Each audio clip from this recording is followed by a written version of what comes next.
स्वागत फिर से आपका अपने चैनल पर एन एक्सपर्ट सॉल्व गुरु। और आज हम लोग बात करने वाले एक बहुत ही बेहतरीन वैकेंसी के ऊपर, जो कि आप थंबनेल में देख पा रहे हैं। जी हाँ दोस्तों, बहुत जल्द आप लोग को बिहार में कह सकते हैं ग्रुप डी की वैकेंसी देखने को मिलेगी। जैसा कि आपको पता होगा कि रेलवे में ग्रुप डी की वैकेंसी आती है, उसी तरह हर स्टेट का एक अपना ग्रुप डी की वैकेंसी होती है।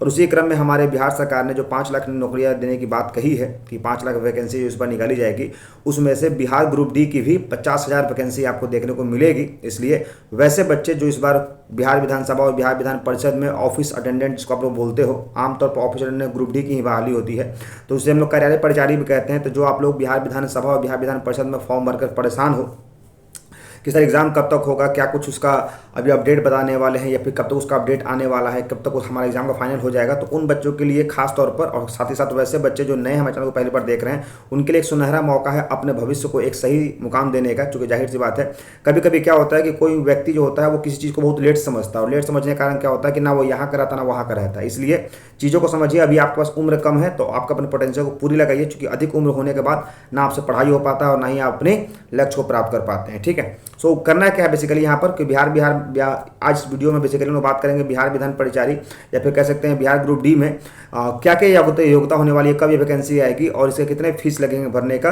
और जैसा कि आप सामने में देख रहे हैं कि 50,000 वैकेंसी, ये काफ़ी बड़ी वैकेंसी है। और इस वैकेंसी में अगर वैसे बच्चा जो एक एवरेज बच्चा भी है वो कहीं ना कहीं अगर थोड़ा सा मेहनत कर लेता है हमारे साथ जुड़ करके, तो कहीं ना कहीं उसकी सफलता सुनिश्चित होना कन्फर्म है। ठीक है, चलिए, तो जो नए चैनल को पहली बार देख रहे हैं बताना चाहता हूँ कि चैनल पर आपको बिहार के सभी एग्जाम के बारे में सबसे पहले लेटेस्ट नोटिफिकेशन बताया था। साथ ही साथ बिहार विधानसभा और बिहार विधान परिषद के जितने भी एग्जाम्स होते हैं और साथ ही साथ बिहार के जितने भी एग्जाम होते हैं, सबसे पहले उसका लेटेस्ट अपडेट के साथ साथ उसके मॉक टेस्ट भी चलवाया जाता है। जैसा कि पता होगा कि हमने बिहार विधानसभा और बिहार विधान परिषद के एसओ का मॉक टेस्ट चलवाया था। कुल हम लोगों ने 5 मॉक टेस्ट चलवाया था और उसके जो लेवल्स थे वो आप लेवल जाकर देख लीजिएगा, काफ़ी अच्छे लेवल्स थे। वैसे लेवल्स आपको आमतौर पर पेड बैच में नहीं मिलते, जो कि मैंने आपको फ्री ऑफ कॉस्ट बैच में दिया था। ठीक है, वैसे बच्चे जो बेसिकली एसओ का फॉर्म भरे हैं और हमारे चैनल को पहली बार देख रहे हैं, तो जाकर के जरूर उस जाकर मॉक टेस्ट को देखिएगा और मॉक टेस्ट में लेवल को देखिएगा, समझ में जाएगा कि आपका लेवल क्या है। ठीक है, क्योंकि आमतौर पर क्या होता है कि आप लोग थोड़े थोड़े किताबों से पढ़ते हैं और जब एग्जाम में देने जाते हैं तो एग्जाम में आपको कुछ अलग प्रकार का जीएस देखने को मिलता है, और वैसे जीएस जो आप कर नहीं पाते हैं तो कहीं ना कहीं आपको दिक्कत होती है।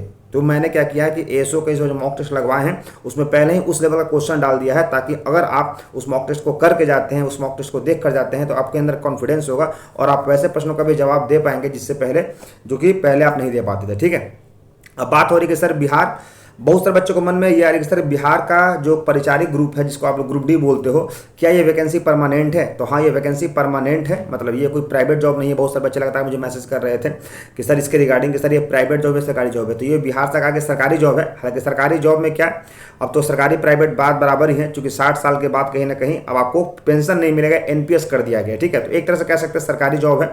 और इसमें कुल पद की अगर बात करते हैं तो ओवरऑल अगर जोड़ा जाए तो इसकी एग्जाम कंडक्ट कौन करवाएगा, तो ये एग्जाम जो है वो बीएसएससी करवाएगी। यह, जी हाँ दोस्तों, ये वही बीएसएससी है जिसको आप लोग बिहार स्टाफ सर्विस कमीशन कहते हो।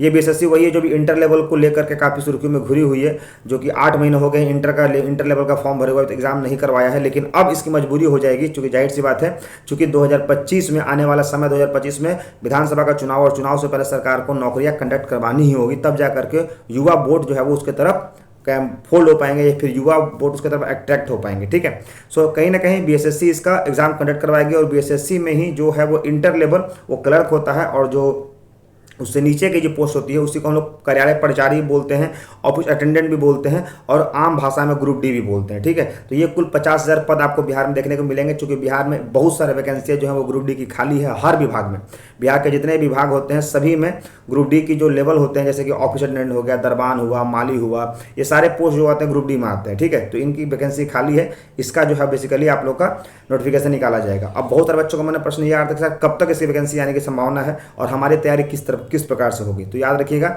ये वैकेंसी जो है बेसिकली आप लोग को अगस्त से सितंबर तक देखने को मिल जाएगा, यानी अगस्त लास्ट या फिर सितंबर मिड में आपको देखने को वैकेंसी मिल जाएगी 50,000 नियर अबाउट। अब बात हो रही है कि सर वैकेंसी आएगी तो इसका क्या कुछ एग्जाम का परफॉर्मर रहने वाला है, यानी क्या किस तरह से इसके एग्जाम के क्वेश्चन आने वाले हैं। तो यहाँ पर देख रहे हूँ जैसा कि एग्जाम पैटर्न मैंने आपको दिखा रखा है, ये आपका बीएसएससी ग्रुप डी का पैटर्न है। यहाँ पर बात करते हैं तो बिहार के जितने भी एग्जाम्स होते हैं, यह हमारे सौभाग्य की बात है कि बिहार में जितने भी एग्जाम्स होते हैं वो उसमें मैक्सिमम जीके जीएस होते हैं। ठीक है, और मैक्सिमम जीके जीएस में होते हैं। तो यहाँ पर भी टोटल 100 प्रश्न होंगे, जिसमें से आपके 50 नंबर में जीके जीएस के सवाल होंगे और 20 नंबर में आपके मैथ्स होंगे। बाकी आपकी 5 नंबर की रीजनिंग होगी और यहाँ पर 25 नंबर के हिंदी होंगे। तो देख रहे होंगे 25 5 30 हो गया और 50 20 70 70 100 प्रश्न होंगे। और बात करते हैं नेगेटिव मार्किंग, तो यहाँ पर नेगेटिव मार्किंग नहीं रहते हैं, तो आप अपने खुल कर ऑप्शन को कर सकते हैं। ठीक है, अब बात होती है कि सर यहाँ पर एज कहाँ तक फॉर्म भरा जा सकता है। तो जो भी जनरल कैंडिडेट हैं, बिहार सरकार या फिर कह सकते हैं बिहार में उसकी जो जनरल की औसत आयु होती है फॉर्म भरने की, वो होती है 37 साल। यानी 37 साल तक कोई इंसान फॉर्म भर सकता है। हालांकि 37 साल तक कोई इंसान बैठा रहे और केवल फॉर्म के भरोसे, तो वो बेवकूफ़ी इंसान उसे कहा जाएगा। ठीक है, आमतौर पर इंसान को कहीं ना कहीं एक बैकअप लेके चलना चाहिए। ये उन बच्चों के लिए है ग्रुप डी जो अभी कहीं ना कहीं मैट्रिक इंटर पास किए हैं और गवर्नमेंट जॉब की तैयारी कर रहे हैं। साथ ही साथ वैसे बच्चे भी भर सकते हैं, मैं ये नहीं कहता हूँ नहीं भर सकते हैं। वैसे बच्चे जो इंटर और ग्रेजुएट हो चुके हैं और जिनको कोई ऑप्शन नहीं है, तो कहा जाता है कोई ऑप्शन नहीं है तो फिर लास्ट में इसी को भरिए और अपने आप में कहीं ना कहीं सफलता को प्रूफ कीजिए कि हाँ भाई कर सकते हैं। अब इसकी एग्जाम की तैयारी का क्या है सर, ये भी बता दीजिए।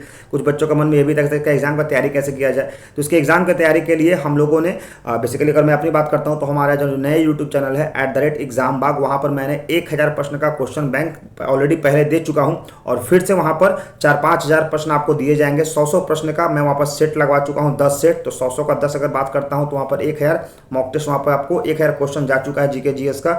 और मैं आपको वहाँ पर कम से कम 5000 का जीके जीएस का मॉक टेस्ट दूंगा। तो वैसे बच्चे जो इस फॉर्म को पहली बार या फिर हम वीडियो को पहली बार देख रहे हैं, हमारा उस यूट्यूब चैनल जो बेसिकली नोटिफिकेशन के लिए मैंने बनाया है, जो भी नए अपडेट्स आते हैं एग्जाम रिगार्डिंग मैं यहाँ पर देता हूँ और एडमिट कार्ड के रिगार्डिंग जो होते हैं वो मैं यहाँ पर अपडेट देता हूँ। लेकिन जो भी हमारी पढ़ाई से कंटेंट रिलेटेड संबंधित बातें होती हैं वो हमारे उस यूट्यूब चैनल पर होती हैं @एग्जाम बाग। एग्जाम बाग का स्पेलिंग जब आप यूट्यूब पर जाइएगा तो टाइप कीजिएगा, जो होता है जो स्पेशल की होता है वहाँ पर टाइप कीजिएगा। उसके बाद एग्जाम बाग का spelling EXAM exam BAGH exam बाग। ठीक है, @एग्जाम बाग पर आप वहाँ पर जाइएगा और चैनल को सब्सक्राइब करके बेल आइकन हिट कर लीजिएगा और देखिएगा कि वहाँ पर आपको 1000 प्रश्न का श्रृंखला मिल जाएगा। अब यहाँ पर बात होती है कि सर कितने दिन तक हम तैयारी करें तो हमारा जो एग्जाम निकल जाएगा। तो यहाँ पर याद रखिए, जो बच्चे बिल्कुल बिगिनर्स हैं कम से कम उनको 3 से 4 महीने लगेंगे। यानी अगर अभी से बात करते हैं तो जुलाई, ये पूरा अगस्त, सितंबर, अक्टूबर, कम से कम 3 से 4 महीना, अक्टूबर तक आपको एग्जाम का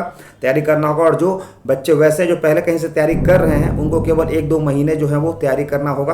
तैयारी का मतलब एक तरह से कैसे रिविजन करना होगा, चूंकि उनका जीके जीएस भी स्ट्रॉन्ग रहता है, मैथ भी स्ट्रॉन्ग ही रहता है, चूंकि प्रैक्टिस करते रहते हैं, उनको केवल प्रैक्टिस करना है 1-2 महीने। ठीक है, बाकी आप लोग को अधिक अपडेट जैसे भी होगा वो आपको बताया जाएगा, आप लोग निराश ना हो। और साथ ही साथ जितनी वैकेंसी आ रही है वो आप लोग खुल के फॉर्म भरें। बहुत सारे बच्चे क्या है कि अभी भी उनकी सुई जो वो अटकी हुई है बिहार विधानसभा और परिषद पर। ठीक है, अटकना अच्छी बात है, लेकिन वहीं पर रुक जाना, जिंदगी का हम रुकना नहीं होता है, जिंदगी का आगे बढ़ना होता है। कभी कभी कोई व्यक्ति क्या होते हैं कि अपने जिद पकड़ लेते हैं कि नहीं हमको होगा तो वही उसी चीज को करेंगे, उसके चक्कर में क्या होता है कि वो कहीं के नहीं रहते हैं। ठीक है, तो जिंदगी का नाम चलना है, जिस तरह से संसार चलता है आपको भी चलना होगा। अगर रुक जाइएगा तो ये दुनिया आपको लात मार के बाहर कर देगी। ठीक है, मोर ऑफ द स्टोरी में ही बताना चाहता हूँ। इसलिए अगर आप बिहार विधानसभा और परिषद का फॉर्म भर रहे हैं तो ठीक है वहाँ पर रहिए, लेकिन उस पर इतना मत डिपेंडेंट हो जाए कि उसके अलावा और कोई वीडियो या फिर और कोई एग्जाम या फिर और कोई फॉर्म भरे ही ना। ठीक है, जितने भी फॉर्म आए सबको भरिए, चूंकि सबका सिलेबस 19-20 ही होता है, लेकिन है एक टाइम तक। ठीक है, सो ऐसे इंटरेस्टिंग फैक्ट लिए बनाए चैनल पर। बाय बाय, टेक केयर, जय हिंद, जय Bharat, that's all, thank you.